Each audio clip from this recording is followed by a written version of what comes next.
가장 중요한 원리에 대해서 함께 살펴보고자 합니다.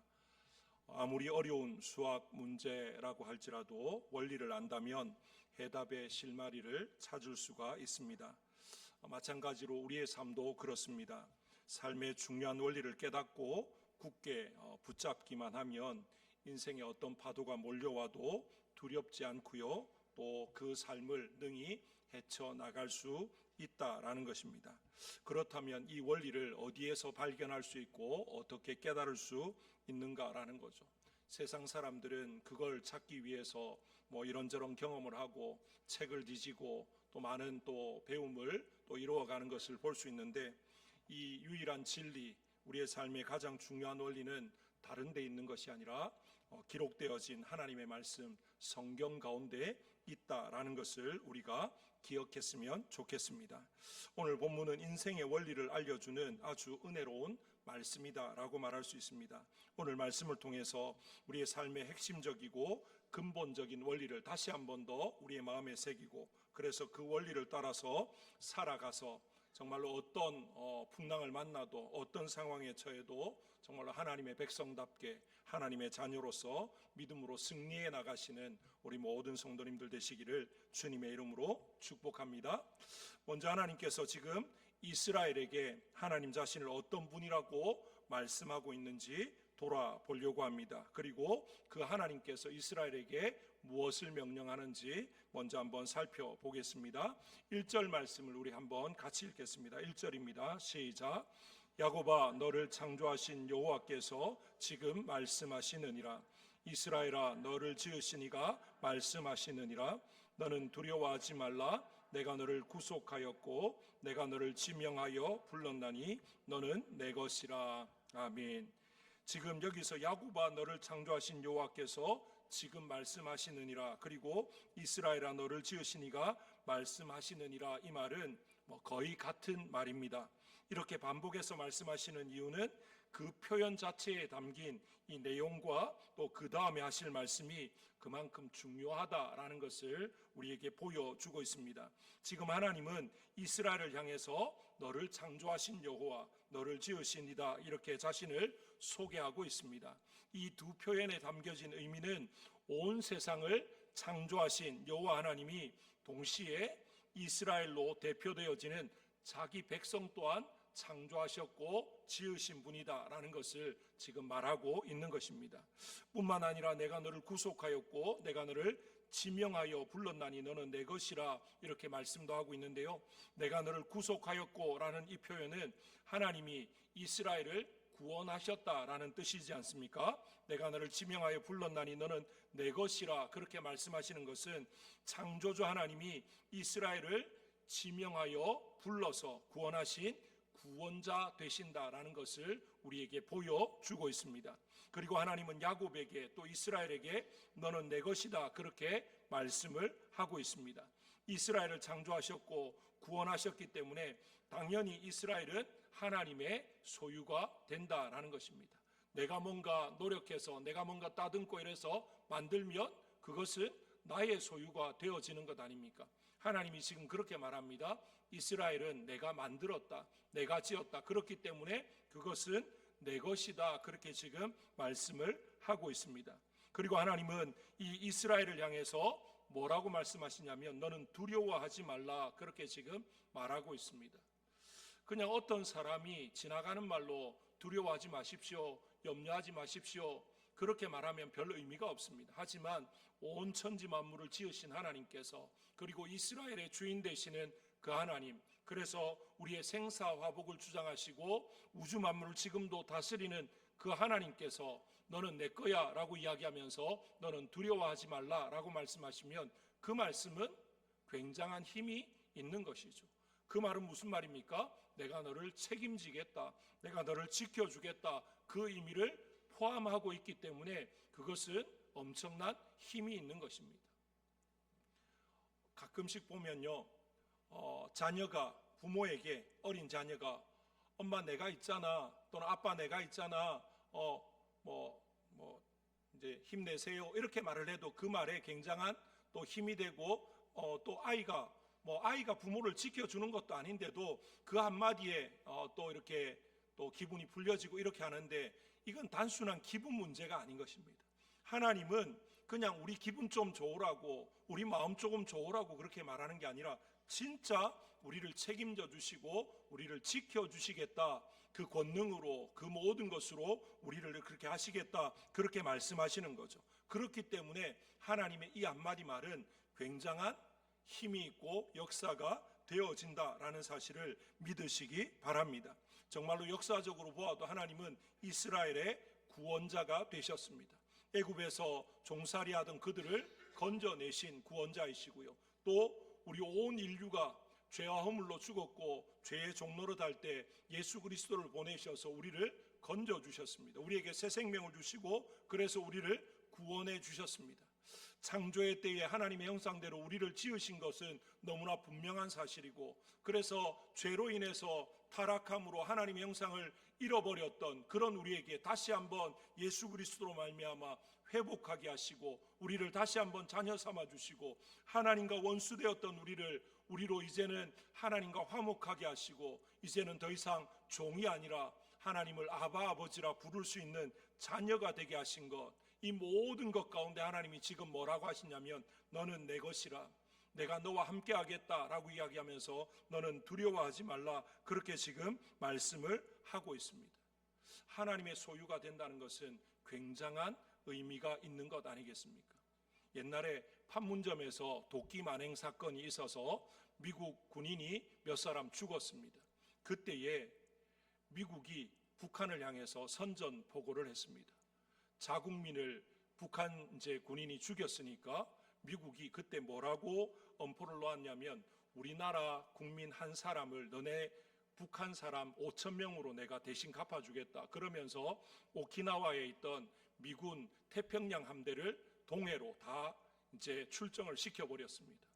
미군 7함대, 이 태평양 7함대가 올라오면요, 지금도 그렇지만 그때 당시에 북한의 전체 전투력이 이 미군 7함대의 전투력과 했을 때 상대가 안 되는 엄청난 그런 전투력인데, 그렇게 올라가니까 북한이 그 전까지만 해도 우리가 뭘 잘못했냐라는 식으로 나오다가 미국이 그렇게 하니까 이제 꼬리를 내리고 잘못했다라고 했습니다. 제가 지금 말씀드리려고 하는 건 뭐냐면, 미국이 자기 국민 한 사람을 위해서도 그 엄청난 규모의 군대를 파견하고 출동시켜서 전쟁도 불사하겠다라고 했다면, 우리 하나님은 자기 백성 한 사람을 위해서 어떻게 하시겠습니까? 그런 군대가 아니라 온 우주 만물을 뒤집어 엎어서라도 하나님은 자기 백성을 지키시고 보호하시는 분이다, 그 사실을 믿을 수 있기를 바랍니다. 하나님은 그렇습니다. 하나님은 우리 한 사람 한 사람을 어떻게 보십니까? 천하보다 귀하게 여기십니다. 세상은 어떤 사람을 귀하게 봅니까? 인기 있는 사람, 유명한 사람, 뭔가 영향력을 끼치는 사람을 귀한 사람으로 생각합니다. 그래서 대통령 한 사람을 온 국민보다도 더 귀하게 여겨서 그 사람을 경호하기 위해서 수많은 사람을 이렇게 막 합니다. 어떻게 보면 대통령 한 사람보다 일반 국민은 못한 것처럼 그렇게 비교되어지고 느껴질 수도 있습니다. 세상은 그렇게 뭔가 사람에 대해서, 어떤 인물에 대해서 이렇게 차등을 해서 이 사람은 더 소중한 것처럼 그렇게 보여지게 만들지만, 하나님은 그렇게 사람을 나누지 않습니다. 자기 백성이라면, 자기 자녀라면 온 천하보다 귀하게 여기시는 분이 하나님이십니다. 그 하나님께서 지금 이스라엘을 향해서 뭐라고 이야기합니까? 내가 너를 지명해서 불렀다, 너는 내가 창조했다, 내가 너를 지었다, 너는 내 것이다, 그러니까 너는 두려워하지 마라, 내가 너를 지켜주겠다, 하나님께서 지금 그렇게 말씀하고 있습니다. 우리가 여기까지 온 것도 하나님께서 우리가 느끼든 느끼지 못하든, 우리가 보든 보지 못하든 하나님이 언제나 한결같은 은혜로, 사랑으로 우리를 지키시고 보호하셨기 때문에 여기까지 온 줄로 믿습니다. 그 하나님께서 오늘도 우리의 남은 모든 날도 늘 함께 하시면서 내 것이라 말씀하시면서 내가 너를 지켜주겠다, 내가 너를 보호하겠다, 그렇게 말씀하신 그대로 우리를 지키시고 보호하셔서 우리의 남은 모든 날을, 이 한 해의, 이 하반기의 모든 삶을 지키시고 보호하시고 인도하실 것을 다시 한번 더 믿음으로 고백하며 나아갈 수 있기를 주님의 이름으로 축복합니다. 그 다음에 이스라엘을 부르신 하나님이 어떤 약속을 구체적으로 주시냐면요, 2절 말씀 같이 한번 읽어보겠습니다. 2절입니다. 다 같이 읽습니다. 시작. 내가 물 가운데로 지날 때에 내가 너와 함께 할 것이라. 강을 건널 때에 물이 너를 침몰하지 못할 것이며 내가 불 가운데로 지날 때에 타지도 아니할 것이요 불꽃이 너를 사르지도 못하리니. 아멘. 지금 하나님은 이스라엘이 물 가운데 지날 때 함께 할 것이고 강을 건널 때 물이 이스라엘을 침몰하지 못할 것이다, 그렇게 말합니다. 그리고 불 가운데 지날 때 타지도 않고 불꽃이 이스라엘을 사르지도 못할 것이다, 그렇게 말씀하십니다. 정말 하나님은 그렇게 하시지 않았습니까? 이 출애굽한 이스라엘 백성들이 홍해를 어떻게 건넜습니까? 마른 땅처럼 물이 어떻게 하지 못했습니다. 물이 그 좌우에 벽처럼 세워진 물이 이스라엘 백성들이 지나는 동안 하나님께서 그들 그렇게 딱 잡고 계시니까 물이 그들을 상하거나 해치지 못했습니다. 그 다음에 다니엘의 세 친구들이 어떻게 했습니까?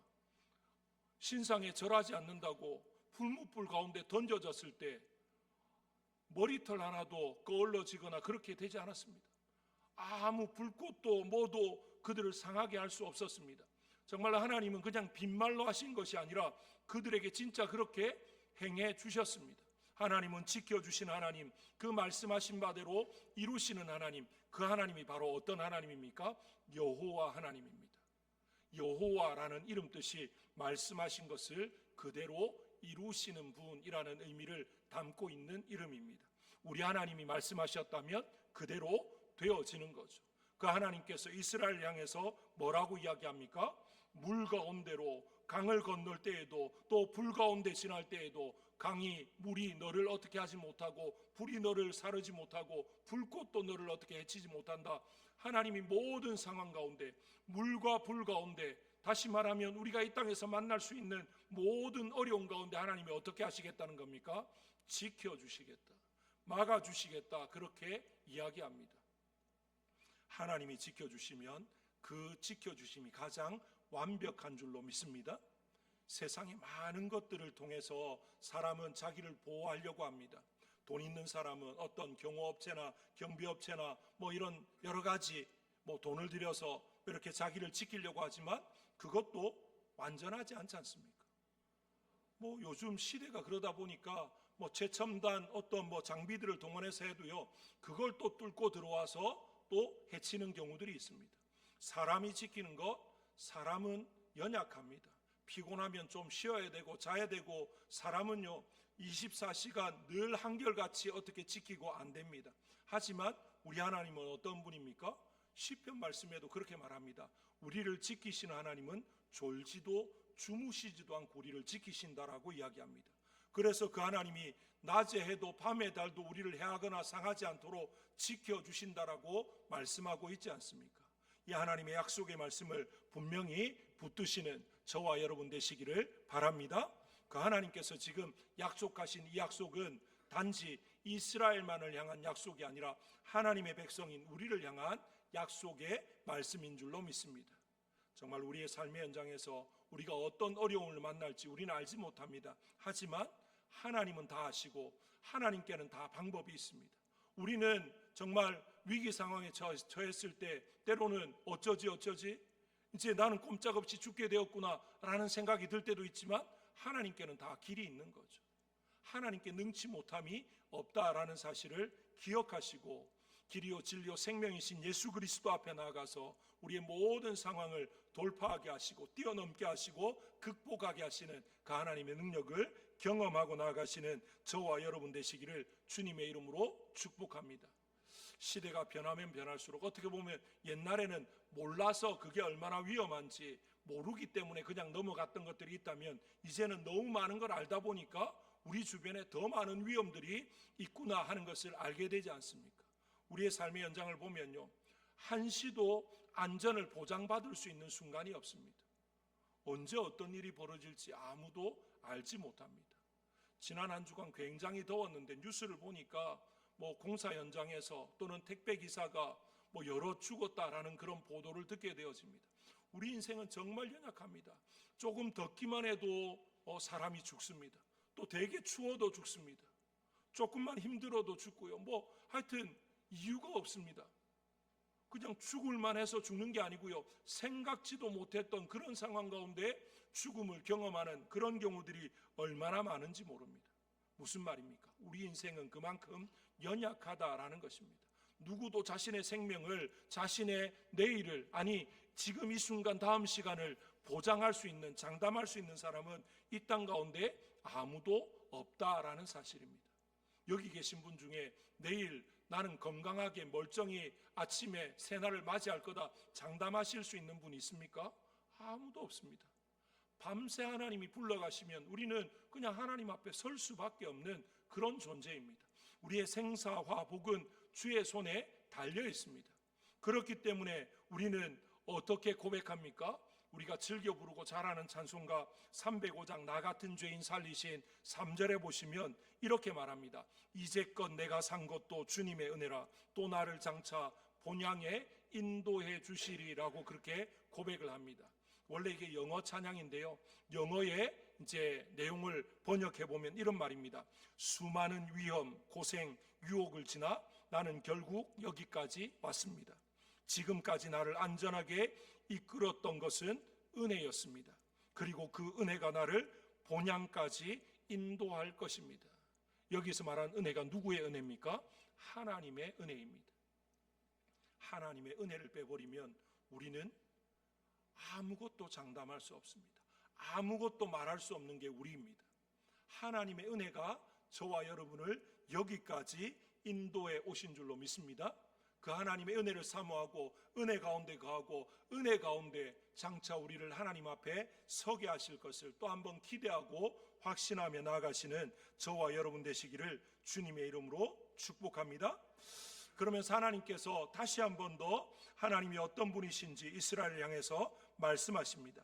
그런 하나님은 자신을 어떤 분이시고 또 이스라엘을 위해서 무엇을 하실지 말씀하시는데 3절부터 6절까지 그 내용이 나옵니다. 먼저 3절을 같이 한번 읽어보겠습니다. 3절입니다. 시작.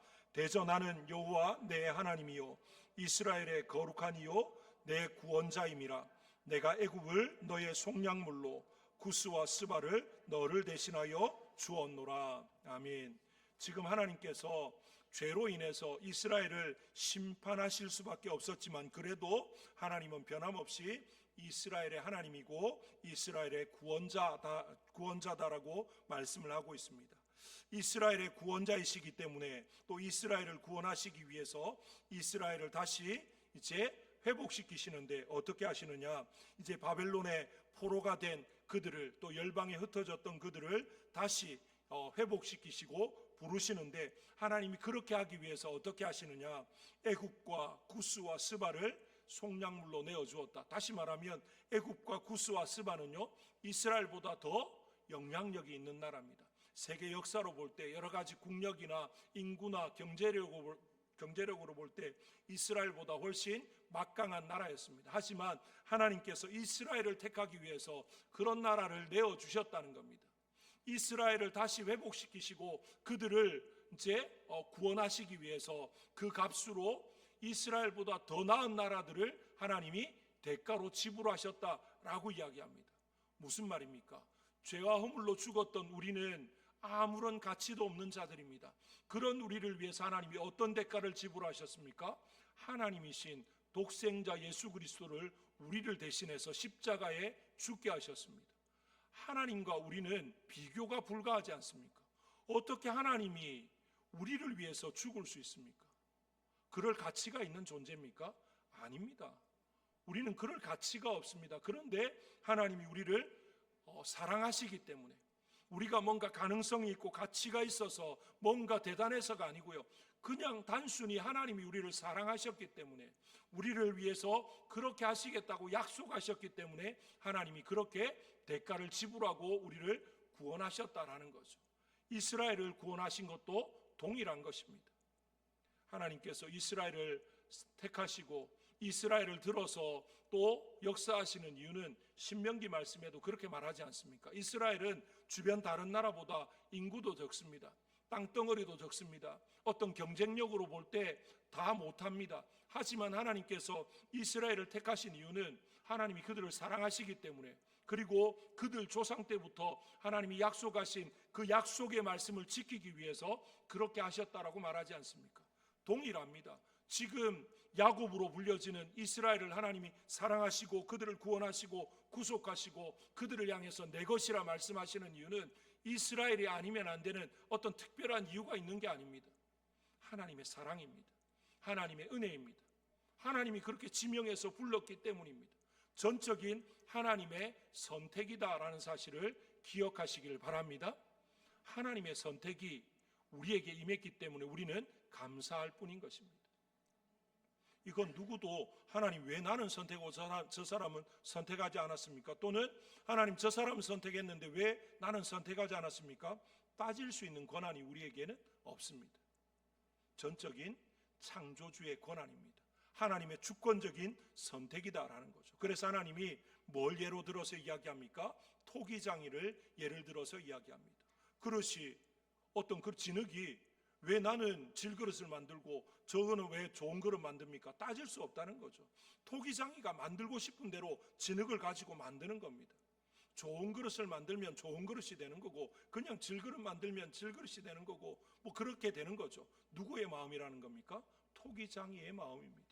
그런데 그 하나님의 마음 가운데 누구를 선택하셨습니까? 저와 여러분을 선택하셨습니다. 그러면 우리가 할 수 있는 건 뭐밖에 없습니까? 감사밖에 없는 것입니다. 지금 하나님께서 이스라엘을 택하셨는데 그 이스라엘을 향해서 뭐라고 말씀하시냐? 4절에 이렇게 말합니다. 내가 내 눈에 보배롭고 존귀하며 내가 너를 사랑하였은즉 내가 내 대신 사람들을 내어주며 백성들이 내 생명을 대신하리니. 하나님이 선택하시니까, 하나님이 그냥 내가 너를 보배롭고 존귀하다가 하니까 다른 것들은 그냥 내어주시는 겁니다. 희생하는 겁니다. 거기에 대해서 하나님 왜 그렇게 하십니까? 묻고 따지고 뭔가 이렇게 할 수 있는 권한이 우리에게는 없습니다. 이 모든 것들을 해석할 수 있는 방법은 하나님의 은혜, 하나님의 사랑밖에는 없다라는 것입니다. 하나님께 선택받은 것, 하나님의 사랑을 입은 것, 하나님의 은혜 가운데 거하는 것이 우리에게는 큰 복인 것을 다시 한 번 더 기억하시기를 바랍니다. 그래서 우리의 삶의 가장 중요한 원리는 무엇이냐? 하나님이 나를 하나님의 것으로 선택하셨다는 것. 그러니까 하나님께서 우리를 지키신다는 것, 하나님이 책임져 주신다는 것, 그게 가장 중요한 원리입니다. 나는 내가 그냥 내 힘으로 살아가는 그런 존재가 아니라 하나님이 책임져 주시는 존재, 하나님의 소유된 백성, 하나님이 붙드시는 사람, 그것을 우리가 기억하고 나아간다면 이 땅을 살아가면서 어떤 문제도, 어떤 상황도, 어떤 어려움도 우리를 넘어뜨릴 수 없다라는 것입니다. 하나님을 향한 분명한 믿음, 하나님이 나를 지키시되 끝까지 지키시고 보호하시고 나를 사랑하시되 변함없는 사랑으로 영원토록 사랑하신다는 그 믿음을 끝까지 우리의 마음에 새기며 또 붙들며 나아갈 수 있기를 바랍니다. 그것이 우리의 삶의 가장 중요한 원리입니다. 이것이 흔들려지면요, 모든 상황 가운데 우리는 어떻게 됩니까? 그냥 요동칠 수밖에 없습니다. 조금만 힘들면 하나님이 나를 사랑하시는 거 맞는가? 하나님이 나를 놓아버린 것 아닌가? 그 믿음이 자꾸만 흐려지고 그게 불확실해지면 막 일희일비하는 거죠. 조금 좋으면 막 다 가진 것처럼 막 기뻐하다가 조금 그러면 막 모든 게 끝난 것처럼 낙심하고 좌절하고 그렇게 살아가는 겁니다. 하지만 하나님의 사랑, 우리를 선택하시고 우리를 붙드시고 인도하시는 그 하나님에 대한 분명한 믿음이 있으면 조금 힘들어도 다 이유가 있겠지. 어려움이 있어도 하나님의 뜻이 있겠지. 그러고 하나님을 또 바라보는 겁니다. 우리는 자꾸만 어떤 생각을 하냐면요, 뭔가 잘 되어야만 하나님이 나를 사랑하시고 나와 함께 하시는 것처럼 자꾸만 그렇게 생각합니다. 잘 되는 것도 하나님의 사랑이고 은혜지만 어렵고 힘든 것도 하나님이 나를 연단하시는 과정이고 나를 더 크게 쓰시기 위한 하나님의 어떤 섭리가 있고 계획이 있다라는 사실을 우리는 인정해야 되는 거죠. 나는 하나님을 믿는 것이지 하나님을 이해하는 것이 아니다라는 사실을 기억했으면 좋겠습니다. 예전에 제가 한번 말씀드린 적이 있는 것 같은데요, 류석경이라는 어떤 여자 전도사님이 있습니다. 지금은 하나님 앞에 부름을 받아서 이 땅에 없는데, 그분은 정말로 주를 위해서 뭔가 열심히 하려고 할 때 갑자기 뭔가 이상해서 병원에 가서 검사를 해보니까 직장암인데 말기입니다. 너무 이 직장암이 커서 이제 겉으로 봐도 표가 날 만큼 이 암이 너무 커가지고, 그래서 병원에 가보니까 한 달을 넘기기가 힘들다 그랬는데, 그분은 이제 그럼에도 불구하고 내가 이 땅에 있는 동안 정말 하나님을 증거하고 복음을 증거하고 그렇게 살아야 되겠다라고 생각해서, 이제 그분의 간증을 들어보면 한 2년 이상을 이렇게 전국적으로 간증을 하면서 이렇게 다녔는데, 그분이 하는 게 뭐냐면요, 자기가 직장암에 걸렸을 때 주변 많은 사람들이 뭐라고 이야기하냐면, 왜 하나님이 너에게 이런 병을 주셨지, 하나님도 무심하지, 뭐 그러면서 이제 온갖 이야기를 다 하더랍니다. 그런데 자기는 하나님 앞에서 생각해 볼 때, 내가 암에 걸린 것도 하나님의 뭔가 섭리가 있고 계획이 있을 것이다.